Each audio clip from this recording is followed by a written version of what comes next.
Last time we talked about the history of cattle drives and sort of the opening up of the cattle and the beef industry in the 1850s and 60s. Now we're going to look more at the uh, the lifestyle, what ranching was like at the time, what life was like for cowboys. Now, even though speaking of drives, cattle drives, even though there had been drives eastward from southeast Texas into Louisiana for a while, and even though there had been drives northward along the old Shawnee Trail from Texas to Kansas and Missouri in the 1850s, what might be referred to as the cowboy era didn't really start until after the end of the Civil War. So 1866-67, those were the pivotal years when the Chisholm Trail and the Goodnight Loving Trail were both opened up. So that's when we're talking about. What about the where? We've talked a lot about Texas so far, but there were a lot of other areas involved as well. As you can see in this map, it was pretty much all of the West other than the Pacific coast. Here's a more colorful map that shows where the prime cattle raising areas were. So you can see the pictures of the cows there. If you look at that sort of straight line from north to south or south to north, depending on your perspective, that line of cows where everything is yellow, that's the Great Plains. So as you can see, the yellow areas are grasslands. The green areas are forested lands. So the Great Plains, that was kind of the primo spot to be raising cattle, but there was cattle raising going on in the Southwest, desert Southwest even, as well, and in what's known as the Great Basin area there in Nevada and Utah and up into the corner of Idaho. Now, if you're like me, you may have always thought of Arizona and New Mexico as being pure desert. However, as you can see there on the map on the left, there's some forested lands in New Mexico and even into Arizona, and you can see on the right where the official desert areas are. So you can see that there are plenty of areas that are not considered desert and that were suitable for raising cattle. And here's an even more entertaining map from the 1950s that has all the cattle trails that we've talked about and some that we haven't. It shows where the various tribes were located, various features, including the route of the Butterfield Overland Mail stagecoach line, which we've mentioned in several of our lectures now. Now, all these ranches that were springing up all over the place after the Civil War were all open range ranches. And that simply means that they weren't fenced off. You didn't mark off your property boundary and put fencing along it. You didn't fence in your livestock, your cattle into corrals or even into to barns. You just let them roam free across the countryside. And some of these ranches were huge. Some of them were hundreds of square miles, and in a few cases, a couple of thousand square miles. So cattle is just wandering around freely on that range, eating grass and living their best life until spring. In spring, you have the roundup, and that's how we address the question that may have arisen in your mind just now when we were talking about open range. If everybody's cattle is just wandering around out there, how do you know that some of your cows haven't wandered over onto someone else's ranch or vice versa? Well, that's simple. All your cattle are branded. They're branded with a mark, and here are just a few samples of many. Every ranch had their own distinctive symbol, and then that would be uh, put on your cattle with a red hot branding iron burned into their skin, basically. So you've got something like the rocking H, rocking because it's kind of like a rocker chair thing. You could have the rocking B, the rocking anything. The box T, pretty self-explanatory. You've got here, you got the lazy 6. Lazy means that it's turned over sideways. So in the spring, all your cowboys in your outfit head out onto the range and basically find your cattle. Round up all the ones that they find that have your ranch's brand on them, and bring them back in to prepare them to be taken then to market. So maybe if you're in Texas, you're going to drive a herd up to Kansas, or maybe you're in Wyoming, you're going to drive a herd down to Cheyenne or Ogallala. First step is putting your herd together from the disparate places to which they have dispersed over the winter. So you not only do you find the cattle with your brand, but you also find all the calves that have been born since this time last year, because they don't have brands, but you can tell they're your calves because they're there with their mamas who are your cows. And so you bring them in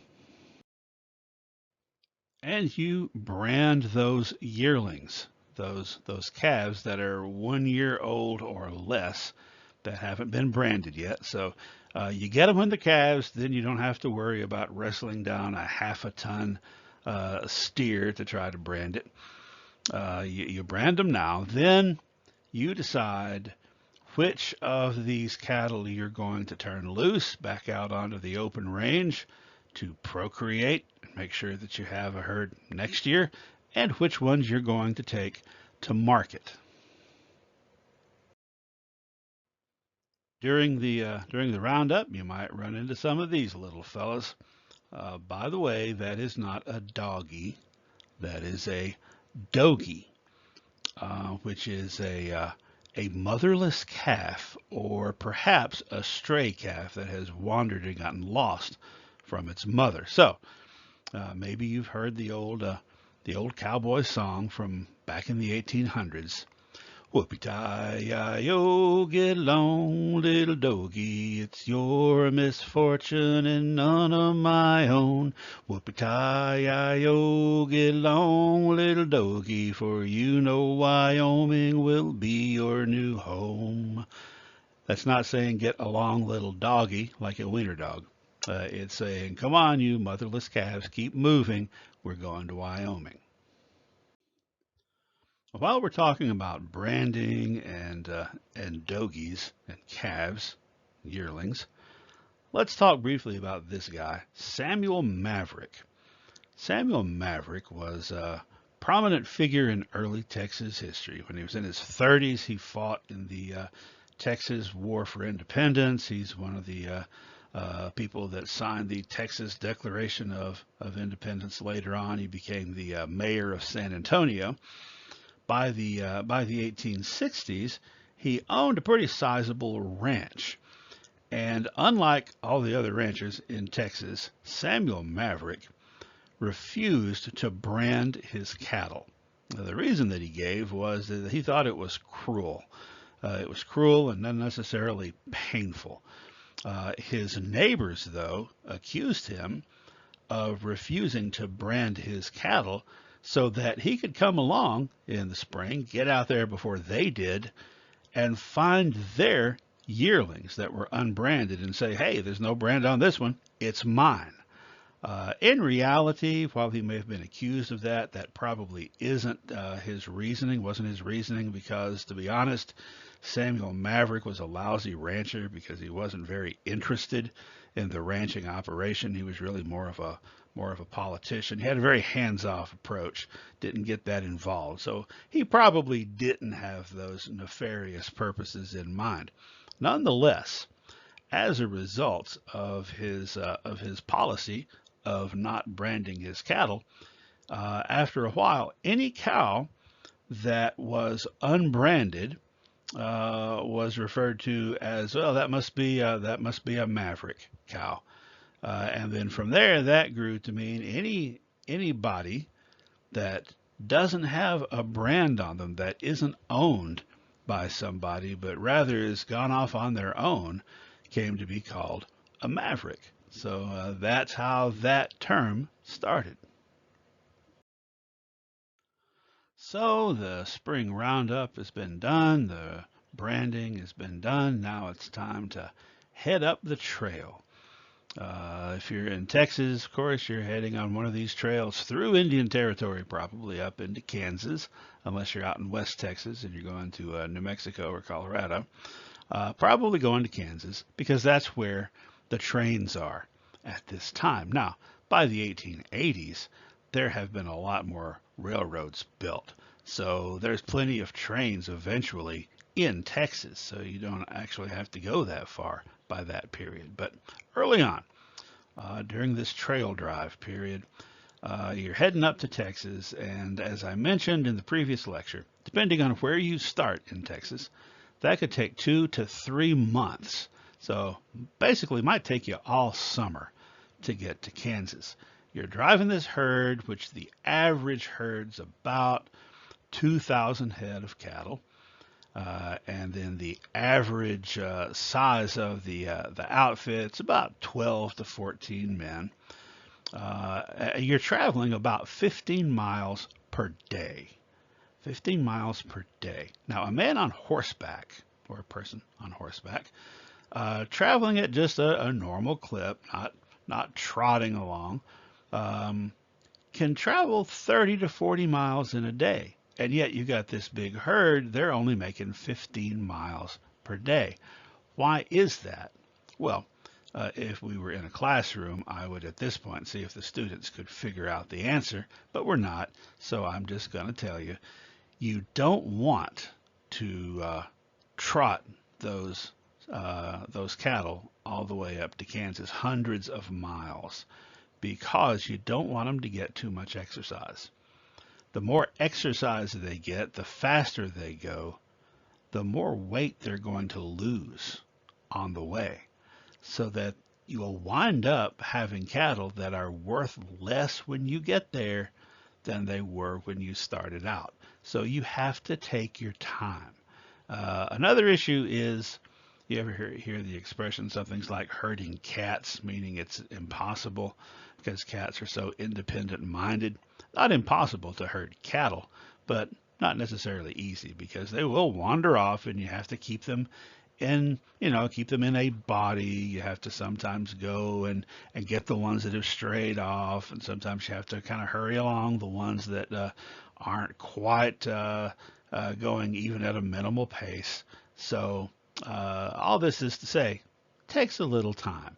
Now, if you could imagine being one of these cowboys, starting off maybe in South Texas, and you are doing this job every day with these cattle all summer long, you're going to be happy when it's over, when you get to Dodge City or to Abilene or to Hays City or Wichita or wherever it is in Kansas that you're going.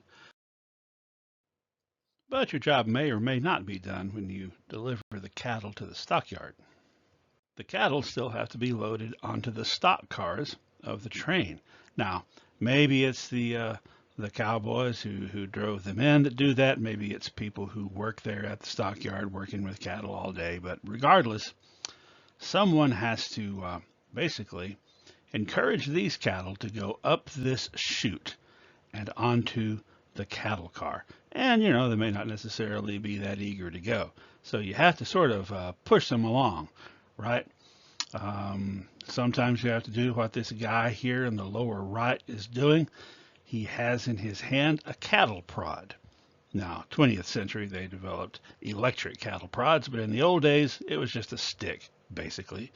And to get the cows to move, Sometimes you had to poke them with that stick. Sometimes you had to punch them with that stick.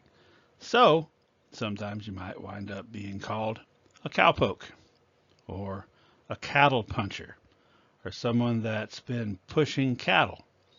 And since these cattle were driven up on a cattle drive, you drove them. You also might be called a drover. Another expression that came from this period is being on the prod, which means being really, really touchy and easily angered. So kind of like a bull that's being poked at with a stick and prodded along might not respond always positively to that. Well, one way or the other, by the time all this is done, you're a cowboy on this theoretical ranch that we're talking about. Yeah, the guy, the foreman of the drive, the ramrod, gets paid by the people who are buying the cattle to then ship them up to Chicago, where they'll be resold and they'll get their money. The foreman pays off all the cowhands, so you got a big chunk of money coming, maybe 2 or 3 months' wages. Then eventually you head back to the home ranch, and on the home ranch things are going to be kind of quiet for the next few months through the fall and the winter months. And you might be assigned to be a line rider for those months. Now, every ranch has got at least one, sometimes more, of these line shacks, such as you see in the picture here, around the boundaries of the ranch. If it's a smaller ranch, there might just be one. If it's one of those ranches that's 1 or 2 thousand square miles, there might be several. And each one has a single cowboy living in it in the fall and winter months.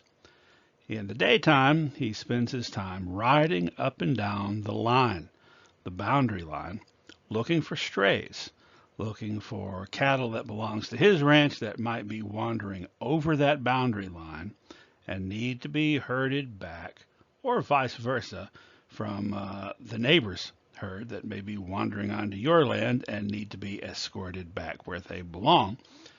And that's how you spend your days, pretty uneventful. And then your nights spent alone, usually. There may be cases where there's a couple of cowboys, but not often, because that would be sort of a waste of resources. You really only need one person per shack. And so you spend these long months trying to occupy yourself at night. Um, Cowboys were sometimes known to spend the whole winter poring over the Sears catalog, referred to as a wish book, just sort of from cover to cover, reading it over and over and over again. There was a great short story that came out, I think, in the early '90s by James Reasoner called Wish Book, about two line riders who go to war over who's going to get custody of the Sears catalog. Takes kind of a dark turn. At any rate, being a line rider was a lonely, boring existence for those months out of the year. But you could still count yourself fortunate because you had a job and a place to be. Because, at the end of one of these cattle drives, you may have had 10 or 20 cowhands driving this herd northward. Once you sell that herd, you don't need 10 or 20 cowhands back on the ranch to basically putter around through the fall and the winter. So if you get kept on as a line rider, then you're very fortunate because a good many of those cowboys that you drove that herd north with, or south from Wyoming, are going to be out of work afterwards. If that happened to you, you might wind up riding the grub line, or sometimes it was called riding the chuck line.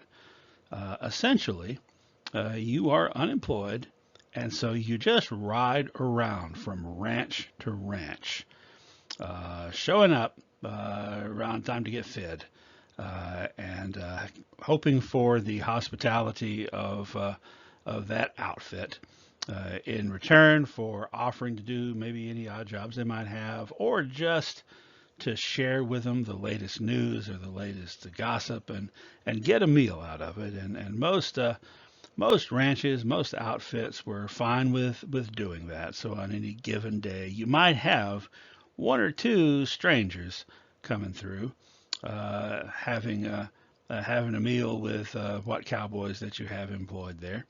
And they'll continue doing that throughout the winter, and then in the spring, hope to get on, and probably will get on one of the expanded crews when it's time for the roundup. Now let's talk a little bit about the job of the cowboys on the drive itself. Now this is a little diagram that I made up myself to kind of help explain the the way things are situated on one of these drives. I confess I myself have never driven cattle from Texas to Kansas. Um, I did help my neighbor herd cattle with a truck before. But I did do an enormous amount of research to try to really just get all these details down. Oh gosh, 20 plus years ago, I wrote a novel about about a trail drive. So let's take a look at these various positions. First of all, you got the trail boss, or the foreman, or the ramrod. And he is moving up and down the line, up and down the herd as the day goes on, checking in with everybody, making sure everything's going all right. You have the scout who goes way ahead of the herd, and he's out there looking, mainly looking for water, seeing how far away the next water hole is, checking to see where's a good spot to camp for the night. Then you've got the cook down there, the lower left, driving the chuck wagon. Remember that was invented by Charles Goodnight. So the cook is kind of bringing up the rear. He has all the supplies, the flour, and so forth. He also has all the medical supplies, so he's the one that probably will be doing the doctoring in the event of a mishap. You've also got the wrangler, who is in charge of the remuda. He's in charge of the extra horses. So each cowboy has a string of horses, usually three. He's riding one, and then he kind of alternates so that one individual horse doesn't get worn out. And when he's not using the other two, they're part of this remuda, part of this herd that the horse wrangler is taking care of and is in charge of. Then you've got the folks who are actually working the drive. Way up front, that's where you have your most experienced hands, the ones with seniority. They're going to be the point men. They're going to be leading the way. Kind of off behind them a little bit, you've got swing riders on either side of the herd, kind of riding up and down the front part of the herd, making sure that none of the cattle kind of get loose from the main herd and wander off by themselves and get lost. And a little bit farther behind them, you got flank riders doing the same thing for the rear part of the herd. And then in the very back, you've got the drag riders. Those are usually your least experienced, low seniority cowhands starting out because nobody wants this job because this job sucks. You are the last line of defense to prevent any cattle from straying or getting left behind, but you are riding along behind 2,000 cattle. Okay, so there's all kinds of things going on there. Um, there's probably a smell factor, but also there's a lot of dust being raised by those cattle, and you're riding right through it. So it's that's kind of a miserable job that nobody wants, but it's where you start if you want to move up the ranks. Let's take a look at cowboy gear and clothing. Starting on the far left with blue jeans, which actually material made from denim had been used for a long time. But during the California Gold Rush, a German immigrant named Levi Strauss started manufacturing trousers out of denim material, which is sometimes called jeans, and selling it to miners because it was really hardy. In 1871 or thereabouts, a new type of denim trousers was introduced by Levi Strauss, which had copper rivets around the pockets and other areas to sort of reinforce it and make it even stronger and more durable. So these were worn by a lot of cowboys and miners and various other workers in the 1800s. Then you've got cowboy boots. Now, riding boots had been around for a very long time. One thing that tends to be true of riding boots is that they're very high, sometimes coming up to as far as to the knee, to give your legs protection while you're on horseback riding through the brush or whatever. Um, by the early 1870s, the modern cowboy boot had developed that sort of combined elements of old riding boots or cavalry boots with some features taken borrowed from Mexican vaqueros. So the cowboy boot, the stuff that was borrowed from the vaqueros, includes the elaborate decorative stitching and the fact that sometimes these things are multicolored with bright colors. Um, Cowboy boots tend to have high heels, and that serves a couple of purposes. One of the purposes is so that you can dig in to the dirt with your feet when you have roped a horse or a steer and they're pulling at you. Cowboy boots tend to have sharp pointed toes. This is to make it easier, quicker and easier to swing your foot into the stirrup. And then those high heels come into action there too, helping you kind of stay in place. So highly decorative, but also serving some very practical functions. Let's see. Firearms. It was pretty common practice for cowboys out on the range, whether they were on a cattle drive or just working around the ranch, to have a rifle handy and often a sidearm as well. This particular sidearm, the Colt Peacemaker, introduced in 1873. We'll talk about what that means in just a little bit. But essentially, these firearms were there so that if necessary, you could use the rifle for hunting.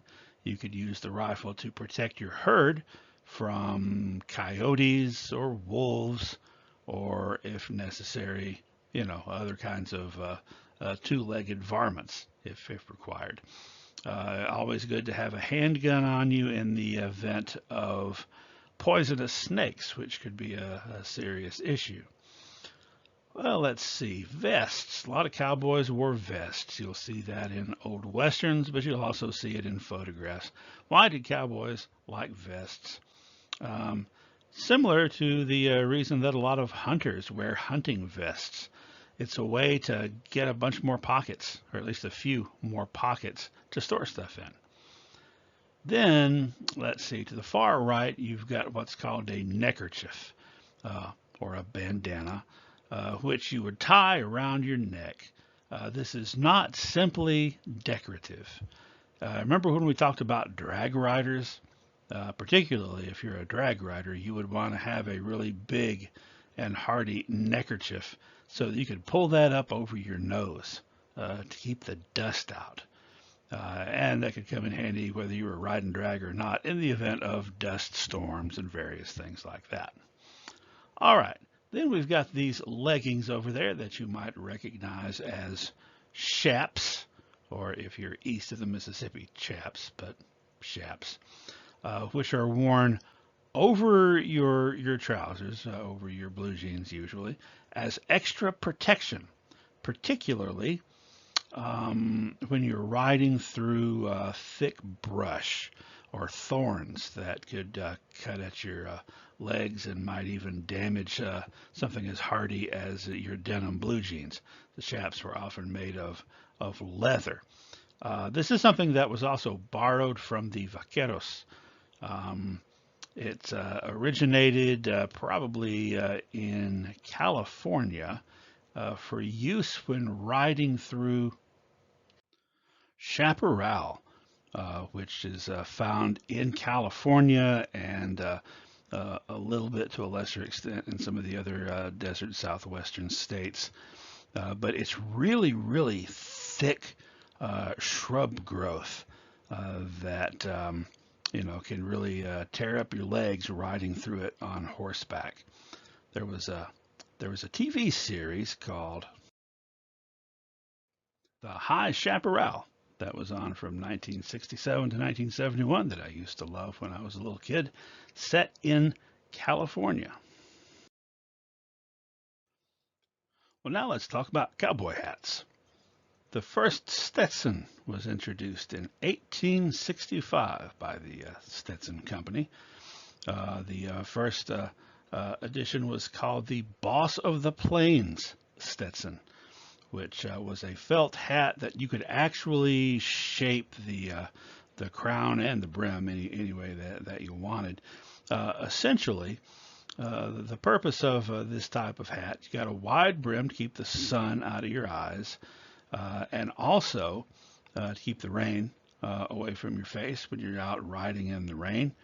And in fact, if you ever notice, these brims on cowboy hats in particular are usually not just flat.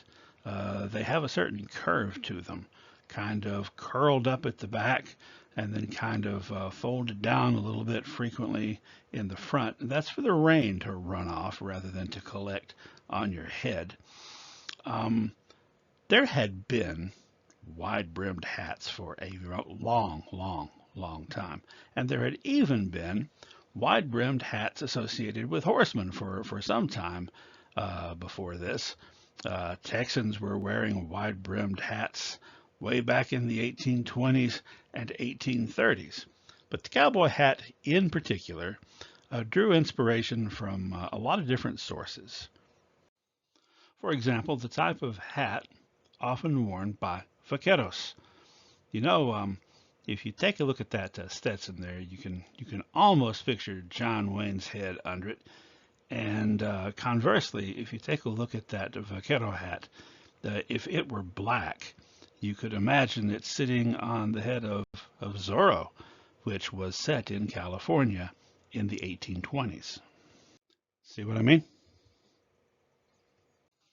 And of course, there was the famous Mexican sombrero with a much wider brim and higher crown.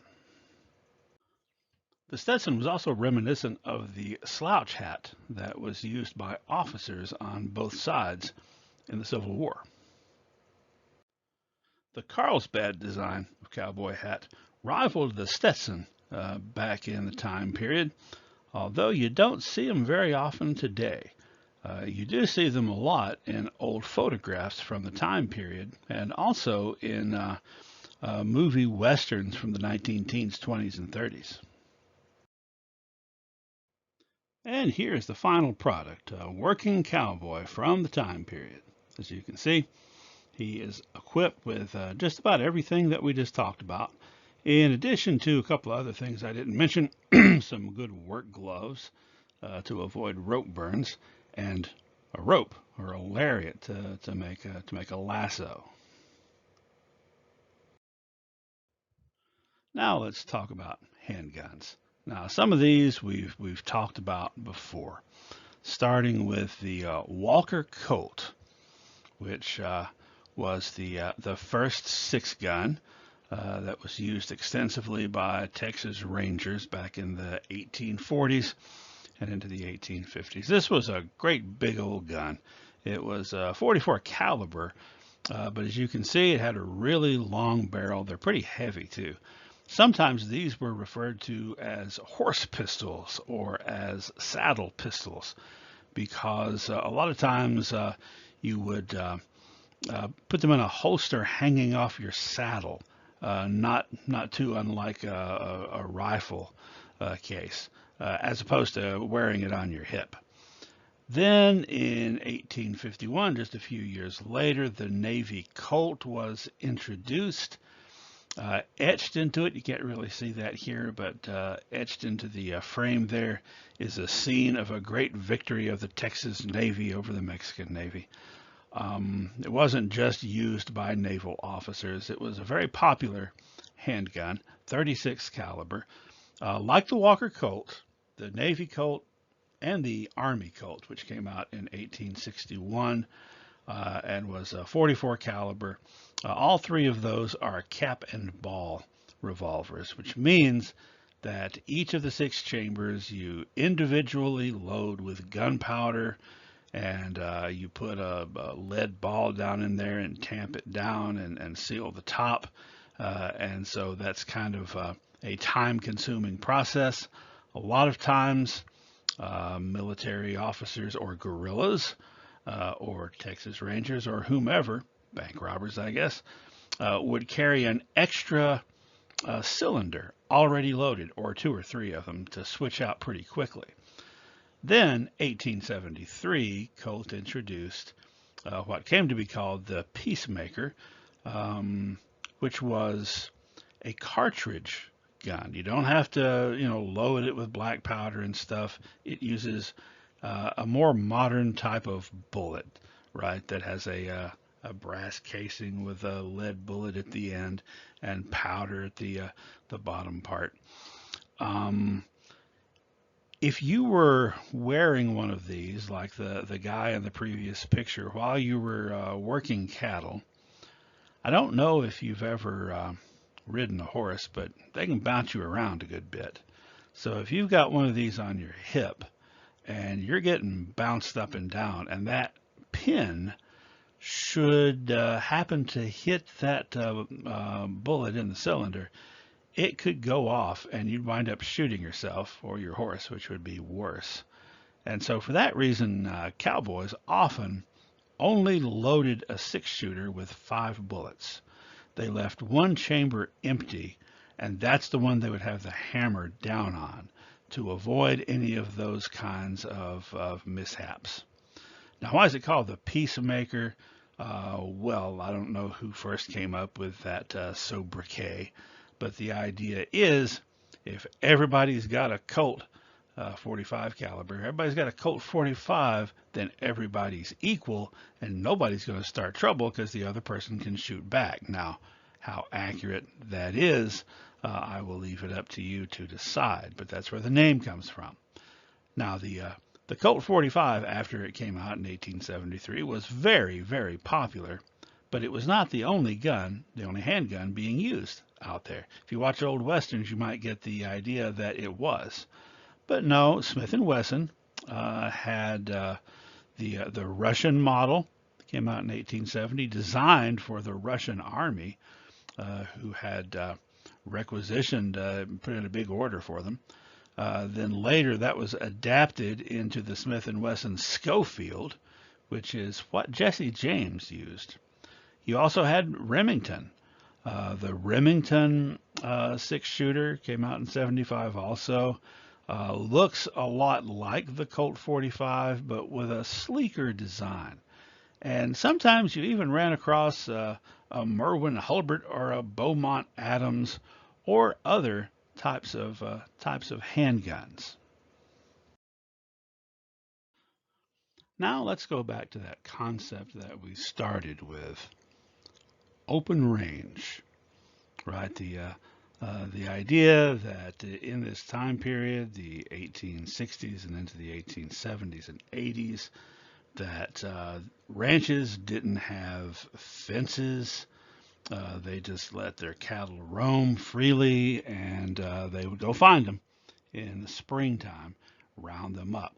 Now, the fact is that a lot of these ranchers, a lot of these ranch owners were not actually ranch owners in the sense they didn't actually buy the land.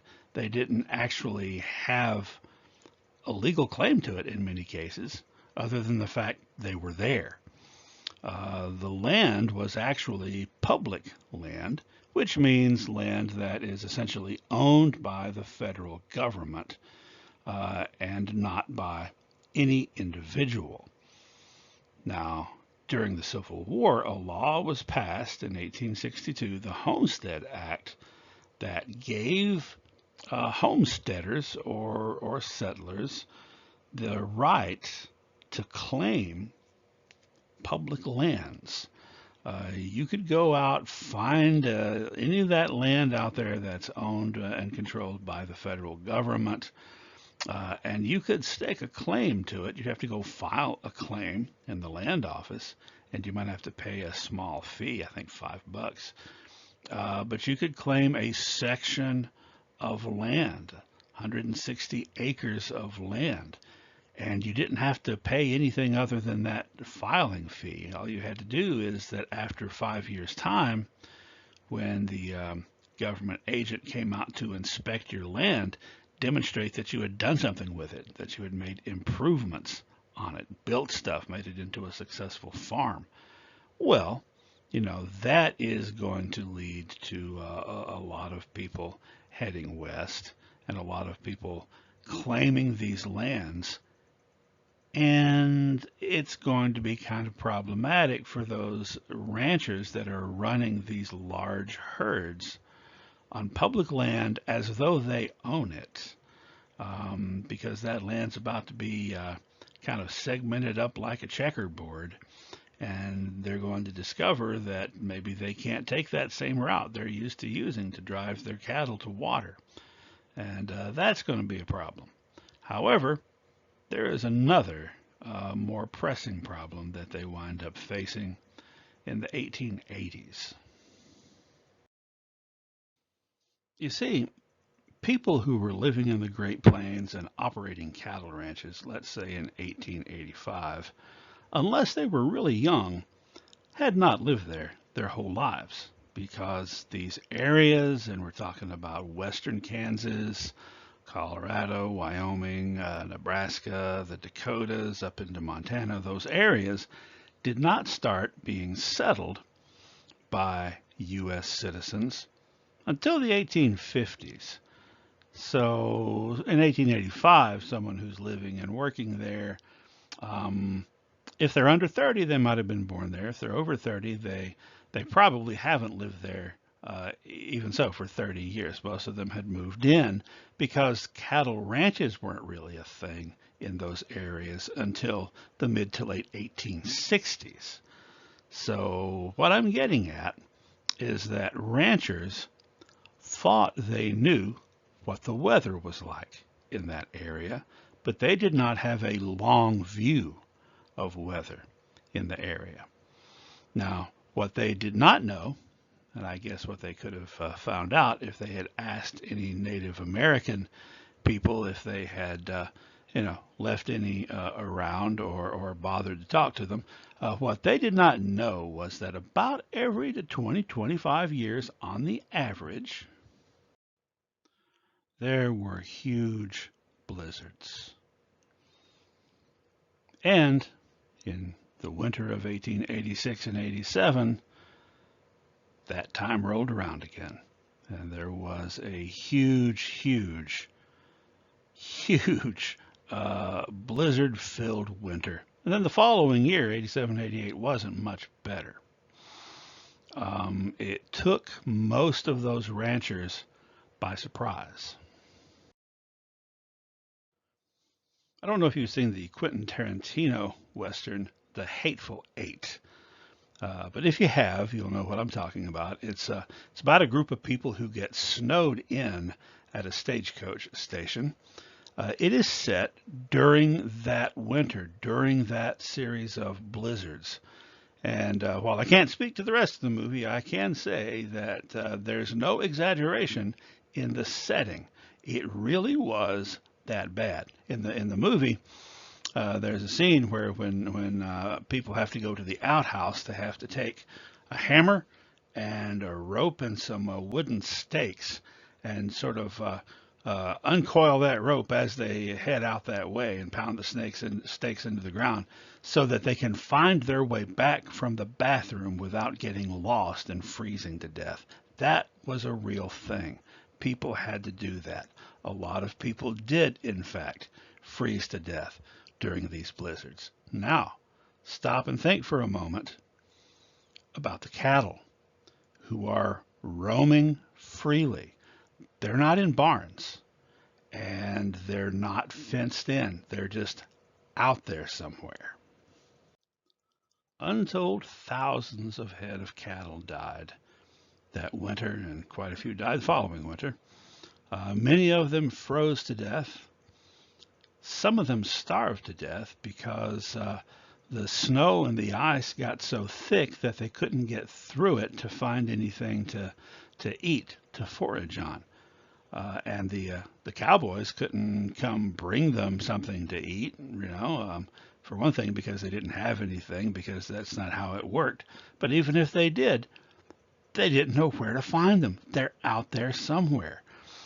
So a lot of them starved to death. Some of them suffocated to death from the sleet that was coming through so hard and so fast that it was almost perpendicular, coming through almost sideways, jamming up into their nostrils and freezing up in there so that they couldn't breathe. There were, well, a whole lot of small ranchers were completely wiped out. When things started to thaw, they went out to try to find what they could find. In a lot of cases, there wasn't much left to find. Now, some of the larger ranches also suffered huge losses, but they had usually more to spare. Some of them got wiped out, but most of them still had some livestock left. But a lot of the smaller ranches were just destroyed. And another kind of unanticipated side effect of that is that they then had to sell their ranches. They had to sell their land. And who's there to buy it? The larger ranches, which just got even larger as a result of this. This blizzard was known as the Big Die-Up. The Big Die-Up was the end of the open range system because it was evidence that it does not work. At least it's not sustainable for long periods of time. Barbed wire, or barbwire, which had been invented in the 1860s, first marketed in the 1870s, started to be heavily used in the late 1880s as ranchers started to fence off areas of their range so that in the event of another big snowstorm, at the very least, they'd have a pretty good idea where their cattle were and have a better chance of being able to find them.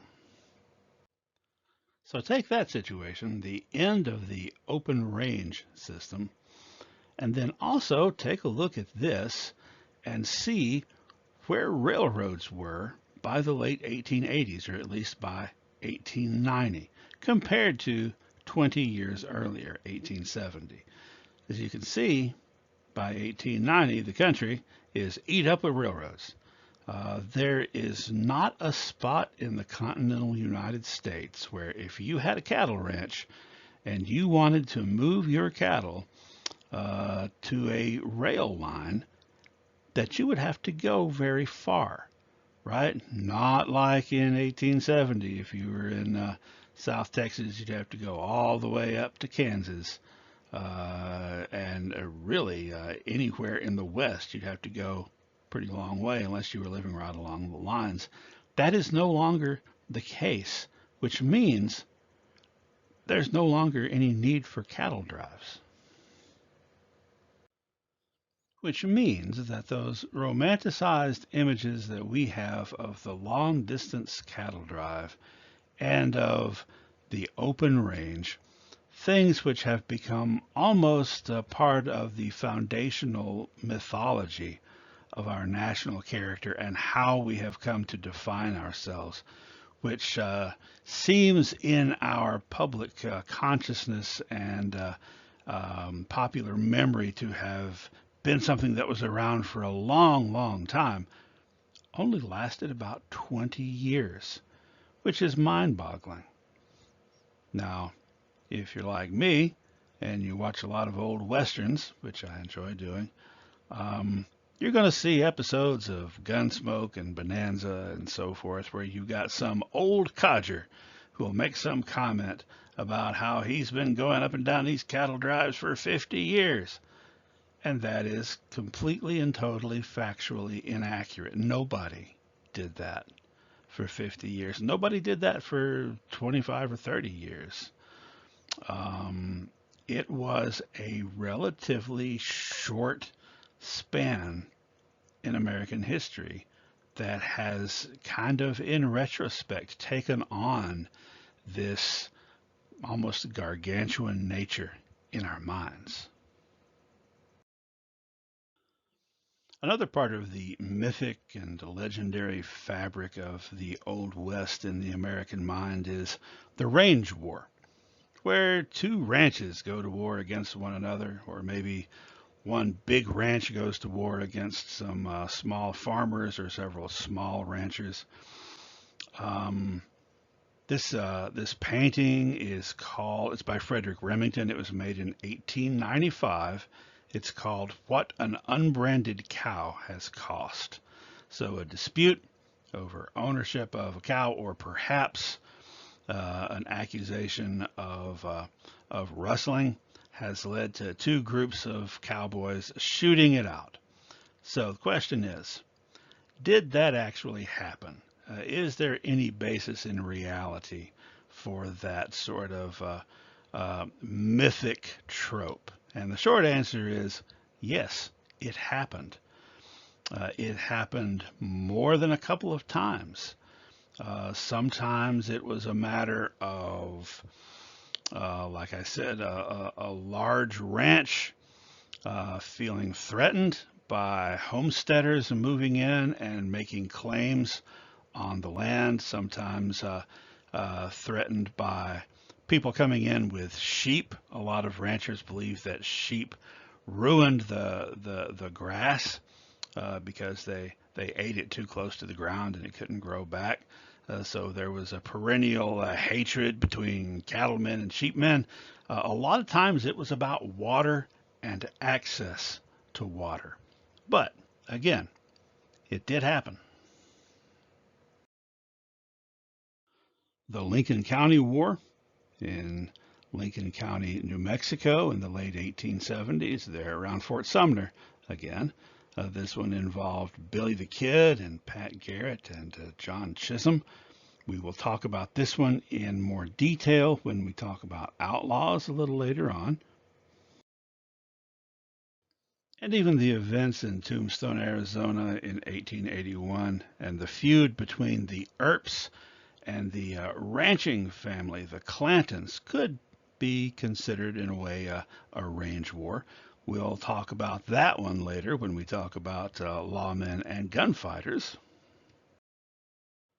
And the Johnson County War, which took place in Wyoming in 1892 and has been memorialized by at least a couple of very famous movies. That one we'll talk about right now. The Johnson County War culminated in 1892, but it actually started in 1889 as an indirect result of the big die-up. You see, so many ranchers were hurt or crippled financially by the blizzards that they were feeling in a precarious position, including even the larger ranchers who felt that with the competition of more homesteaders coming in and establishing farms and small ranches, kind of stretching thin the resources in the region, particularly water. Also, a little bit upset that some of their own cowboys were trying to essentially save up money, buy their own stock, and start their own small ranches on the side, which the big ranchers were opposed to. They formed an organization called the Wyoming Stock Growers Association, which involved some of the wealthiest and most influential people, politically and financially, in the state. They had their meetings at the Cheyenne Club in Cheyenne, Wyoming, and essentially they hatched a plan to get rid of all their competition, all the small fry, if you will. And in short order, there started to be a lot of accusations of rustling. Essentially, anybody that had livestock that wasn't one of these large ranchers was considered a rustler. In fact, they used their influence to get a state law passed called the Maverick Law, which said that all unbranded cattle in the state automatically belong to the members of the Wyoming Stock Growers Association. And before long, these accusations of rustling led to quote unquote vigilante action, which was actually hired killers sent out by the WSGA to intimidate and, in some cases, actually kill some of the people who were resisting them. This included an outspoken woman known as Cattle Kate. She and her husband owned a small ranch and engaged in a small business.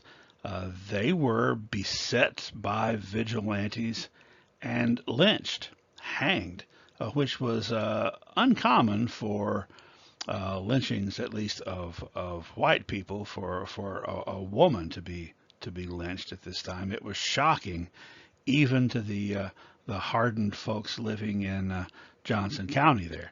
There were other people that were accused of rustling with no evidence, in some cases people who didn't even have any cattle whatsoever, but who opposed the WSGA.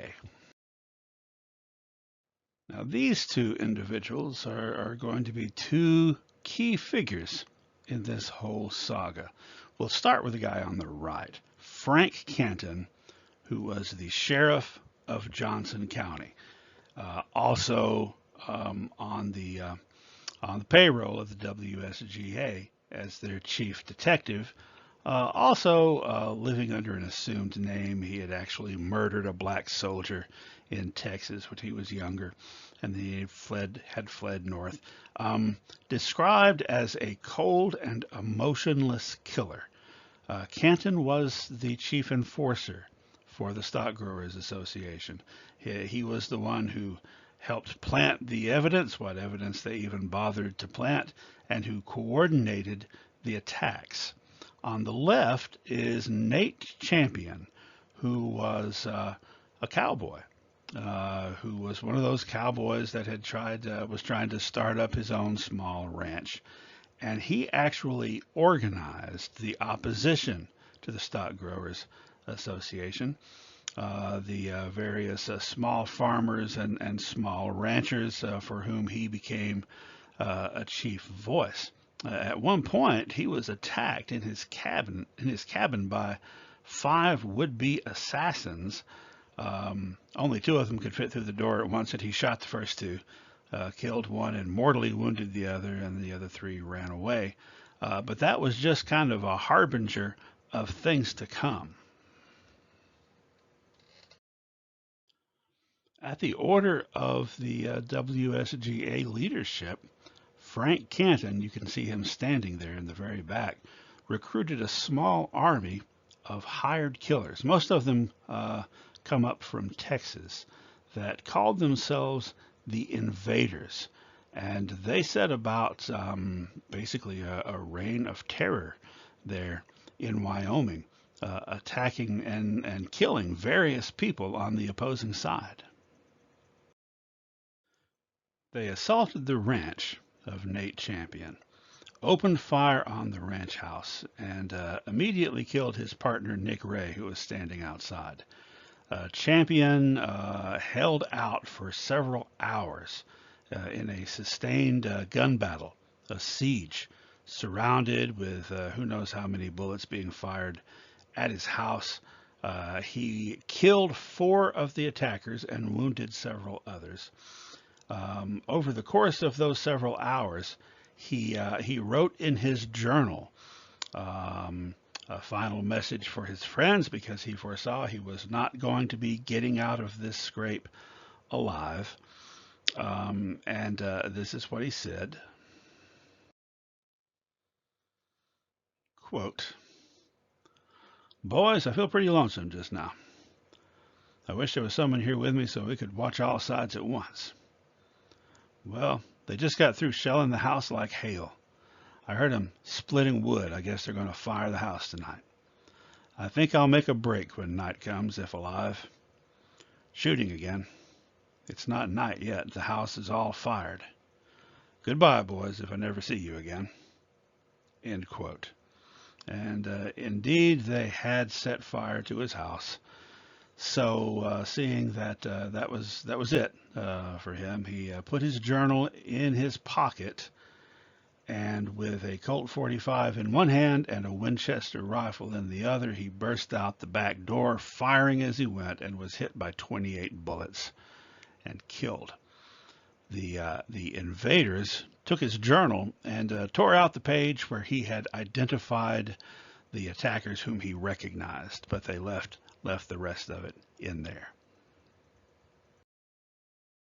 This is a 7.5-foot statue of Nate Champion that stands in Wyoming now to commemorate his courageous stand. Well, after Champion's murder and various other murders that had taken place, the U.S. Army was sent in to try to get control of the situation, and they apprehended these invaders, arrested them all. However, they never went to trial. The Stock Growers Association used their political clout to have them released on bail and allowed to return to Texas with the promise that they'd come back for a trial, which none of them ever did. And the Wyoming Stock Growers Association didn't really pay any price for what had happened other than bad press. Frank Canton received no kind of punishment, and in fact, eventually he was put in charge of the Wyoming National Guard. So this a really a tragic story all the way around, and one that you may have never heard before, but elements of it may still seem kind of familiar. I wanted to conclude this lecture video with the opportunity to share these book titles with you. I mentioned earlier when we were talking about how trail drives work that I had done a lot of research for a novel. That's it on the left, The Trail Brothers. I think it's one of my better ones. It received some high praise from high quarters, which put me on a high cloud. Also, Grassland Elegy is a series of stories about one family, about ranch life in Kansas in the 19th century, and The Stealing Moon is a collection of Western short stories, most of them previously published. It includes one of my short stories that won a Spur Award from Western Writers of America, a couple in there that won the Peacemaker Award from Western Fictioneers, and several that were nominated for those things. So if you're interested in that sort of thing, there's the titles if you want to take a look at them.